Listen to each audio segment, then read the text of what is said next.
1000 रुपया पिया है। आज तो दिहाड़ी लग गई, मौज करेने हैं, 1000 रुपया लपा है। सलाम वालेकुम नदीम साहब। वालेकुम अस्सलाम अदनान साहब, क्या हाल है? आज तो नदीम साहब मौज लग गई। ओ खैर है, क्यों मौज लग गई है? आज 1000 रुपया लपा है। वाह अदनान साहब वाह, कितने 1000 रुपये लग भाई? चमदा पिया उधर राह पिया तो मैं चाह लिया। आज तमड़ समोसे पकोड़े बन दे भाई। आ वेख यार, आ वेख हाँ सच्ची और असली है। और असली है। वाह भाई, तो लुका कोई ले ना लविया, बस समोसे पकोड़े कम सा है यार। ठीक हो गई। आज तमड़ कड़ाकेदार चाह नाल समोसे पकोड़े नाल मैंने कोक भी आवे सी। वैसे आज अदनान अपनी मौज लगी यकीन जारी चस आवे सी पार्टी करन दी। बिल्कुल। नदीम भाई किवें खुश बैठे हो? बहुत खुश लगदे बैठे हो आज दोवें जने। आज साडे वास्ते बहुत वड्डी खुशी है। अल्लाह खैर करे, कई खुशी है। अदनान भाई नू मैरू 1000 रुपया लब्बा अच्छा ते वाह भाई वाह। असा भाईजान एदी पार्टी करनी, अच्छा। समोसे पकोड़े बोतल चाह ते मजा आ जावना।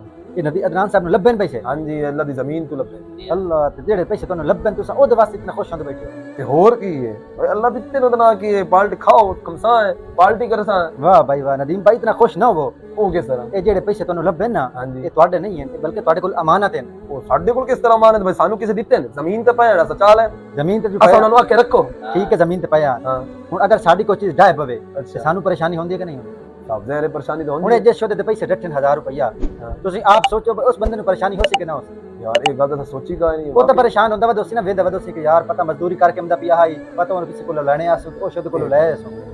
असा ए तो सोचा ही नहीं ना, सिर्फ खुश हो बैठे यार समोसे खंसान थोड़े। लम्मा साहब ਤੁਹਾਡਾ बड़ा शुक्रिया, ਤੁਸੀਂ ਸਾਨੂੰ ਇਹ ਗਾਈਡ ਕੀਤਾ ਹੈ ਤੇ ਇਹ ਹੁਣ ਅਸਾਂ ਕੋਸ਼ਿਸ਼ ਇਹ ਕਰਸਾਂ ਉਹ ਬੰਦੇ ਨੂੰ ਤਲਾਸ਼ ਕਰੀ। नदीम साहब पैसे मड़ मैनू दियो, मैं बंदा लाल के पढ़ो दे देसा। इमाम साहब नु जेड़ा ना ऐलान दा अक्सा है ते बड़ो ऐलान करे सन ते बंदा लाभ किया जिस टाइम ते उन्हां दे पैसे उन्हां दस देसा। मुनीर साहब ਤੁਹਾਡਾ बहुत शुक्रिया, साहब ਤੁਸੀਂ ਦੱਸਿਆ ਤੇ ਸਾਨੂੰ ਪਤਾ ਲੱਗ ਗਿਆ, ਨਹੀਂ ਤਾਂ ਅਸਾਂ ਤਾਂ ਖਰਚ ਕਰ ਦੇਵਣੇ बिल्कुल ਸਾਡੇ ਤੋਂ ਇਸਤੇਮਾਲ ਹੋ ਜਾਵਣੇ। बिल्कुल दोस्तों, साडी जिंदगी दे अंदर साडे नाल काफी ये वाकयात हुंदे ने कि कोई चीज पई हुंदी है असि चाह के जेब विच पा लेंगे हैं, हालांकि साडा ओदे उत्ते कोई हक नहीं हुंदा। जबरदस्ती असां अपने उत्ते हक बनाने की कोशिश करते हैं, जो कि इस्लाम के अंदर बिल्कुल गलत है। साडे कोल ओ चीज अमानत हुंदी है, साडा हक बनदा है कि असां उस चीज नु उसके असल मालिक तक पहुंचा दें। हाँ जी दोस्तों, आज की वीडियो साड़ी तुहानू चंगी लगी होवे तो साडे चैनल नू सबसक्राइब तुसां जरूर करना है ते साडी वीडियो नू तुसां शेयर भी जरूर करना है ताकि ये जेड़ा पैगाम है ये हर बंदे तक पहुंच जाए।